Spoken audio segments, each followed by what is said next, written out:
si en algún momento el silencio te invade. Bienvenidos a Tinta de Escritores, espacio que se emite regularmente desde la librería y Centro Cultural Mundos Invisibles. Mi nombre es Daniel Fernández Corch y quien me acompaña hoy es Tomás Olivera. Chirimini. Tomás Olivera Chirimini, que escritor, investigador de las tradiciones afro-uruguayas, director del conjunto Bantú y percusionista también. Y también te dedicas a la escultura. Sí, también cultura, pintura. Un artista pleno, Bueno, que ha recogido, antes de este libro, él ha editado también en coautoría Africandombe, Barrio Reus al Sur, Memorias del Tamboril, Los Candombes de Reyes, Las Llamadas, y esta reedición, había salido en el año 1992, ahora la hace en coautoría que también había sido con Juan Antonio Varese. sí, siempre con Juan Antonio Varese. Juan Antonio Varese, amigo que ya ha pasado por esta De mesa varias décadas. sí, con otro tipo de libros, y fue quien me presentó a Tomás. Así que, bueno, nos encontramos con un libro importante para nuestro país y la región. Acá se recoge todo lo que uno quiera saber de carnaval, del candombe, Sí. está acá. No sé si todo, pero la médula de lo que entendemos nosotros, lo que es el fenómeno del candombe como patrimonio de nuestra sociedad, está acá. Sí, candombe que se tuvo que adaptar originalmente a nuestro medio, por múltiples causas, ¿no? Por No había supuesto. madera para el tipo de tamboriles.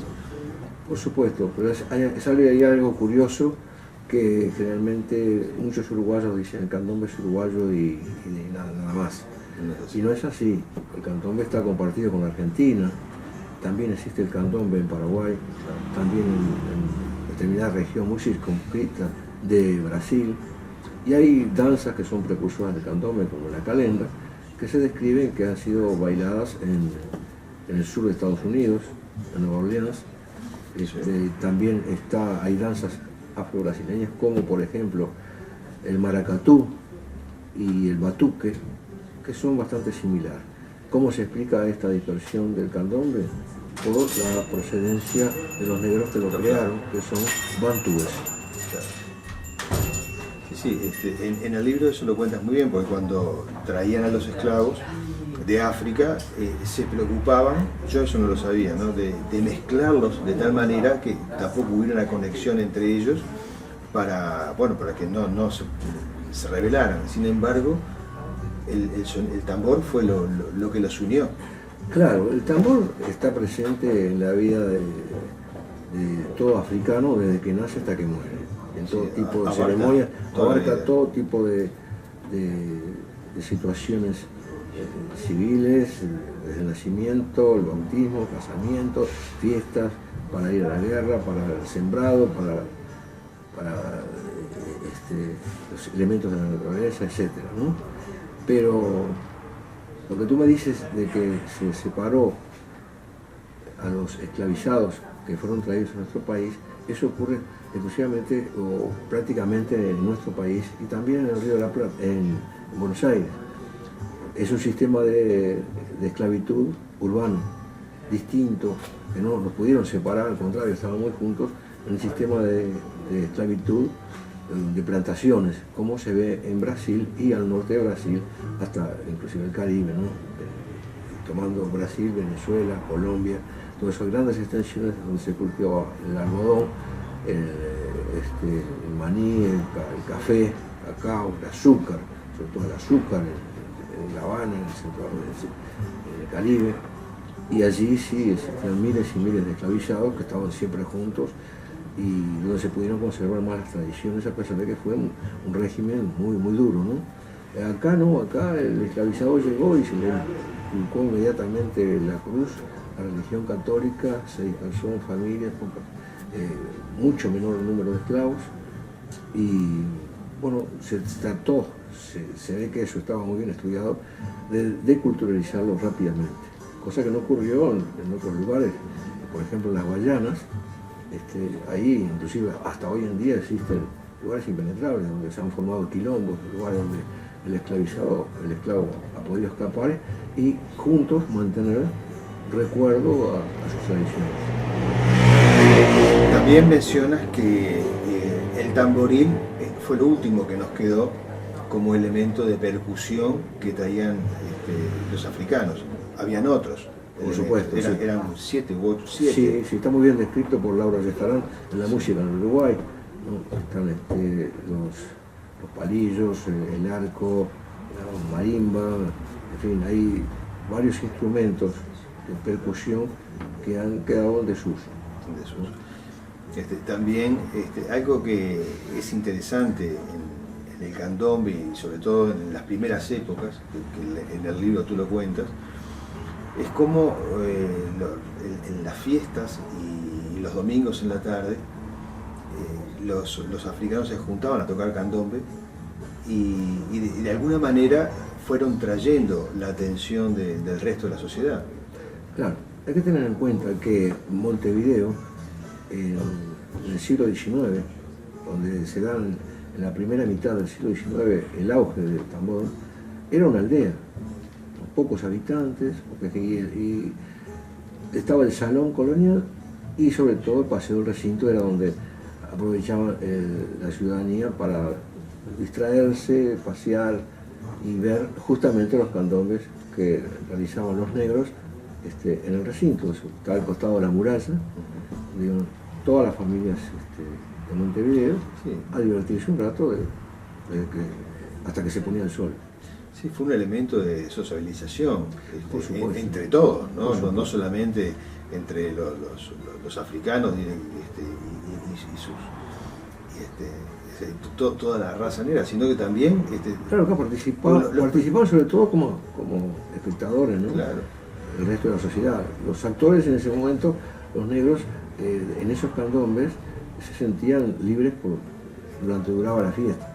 Es decir, por 24 horas o durante ese día, que generalmente eran los días domingos, el negro se sentía libre y entonces explotaba en una explosión de candombe en recuerdo de sus antepasados, recuerdo de sus familias, de su tierra y todas sus tradiciones.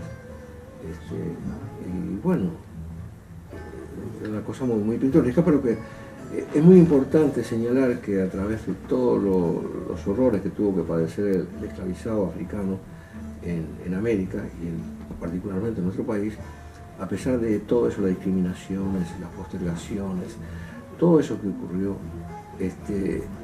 a lo largo de los años se ha logrado imponer el candombe, a pesar de que se ha tratado de relegar al negro, tratado de omitirlo, de esconderlo, de humillarlo. Y bueno, llegamos al 2009, en septiembre, que la UNESCO declara el candombe y su entorno, conjuntamente con el tango, otra exposición que realiza Argentina, Buenos Aires, como patrimonio de la humanidad.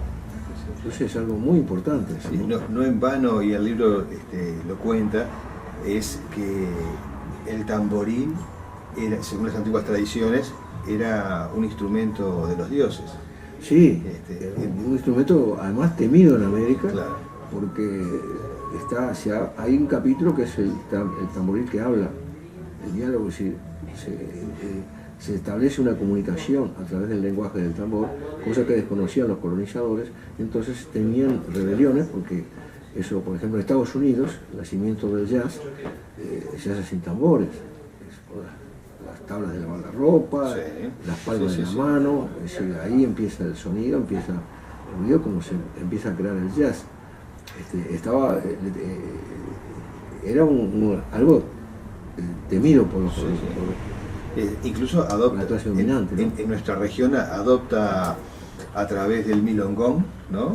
Sí. Ese ritmo sincopado se une al tango. Sí, según justamente un musicólogo y guitarrista eximio, como lo ha sido Abel Carlevaro, él estima que es la única especie exclusiva de Uruguay, el milongón, que está emparentado, son primos hermanos, con el tango, con la milonga y con el candombe. Pero es lo único, y él habla de los milongones de Bachicha a principios del siglo XIX.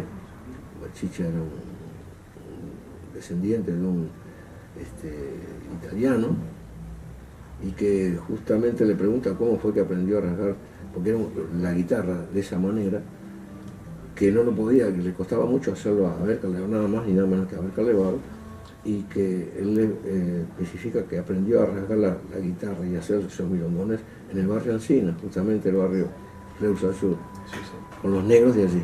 Allí aprendió a rasgar la guitarra, dándole ese sentido del tambor.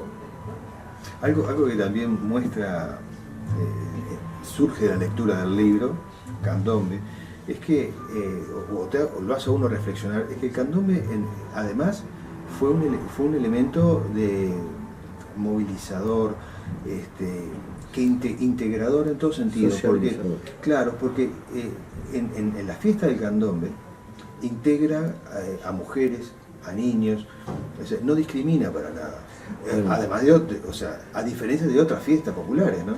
Hay dos cosas a tener en cuenta y a resaltar. Es el hecho folclórico por excelencia en nuestro país. Es decir, el candombe reúne todas las características que definen el hecho folclórico, por un lado. Y es el hecho más sociabilizador, porque si bien al principio fue resistido, al paso del tiempo, recién lo acabé de decir, el candombe se impone. Entonces es el más sociabilizador porque no existen clases sociales que puedan permanecer indiferentes a él. Y lo mismo los grupos etarios, desde un niño hasta un anciano, todo el mundo vibra con el candombe.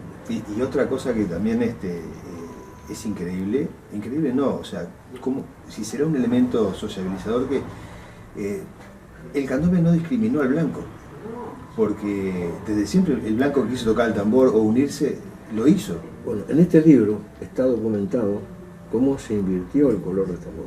Claro. Es decir, al principio era prácticamente, casi exclusivamente el negro.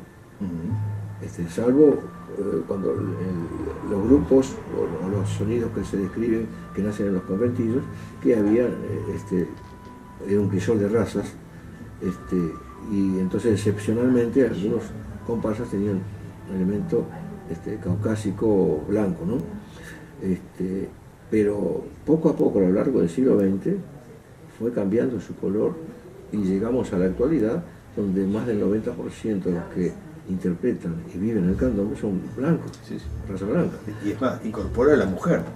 Bueno, eso es otra cosa que hemos incorporado en este trabajo, que es cómo llega la mujer al candombe y la importancia que tiene. Contanos un poquito. A través de, bueno, es muy importante porque hasta mediados de los años 50 del siglo pasado, no existían las mujeres tamborileras.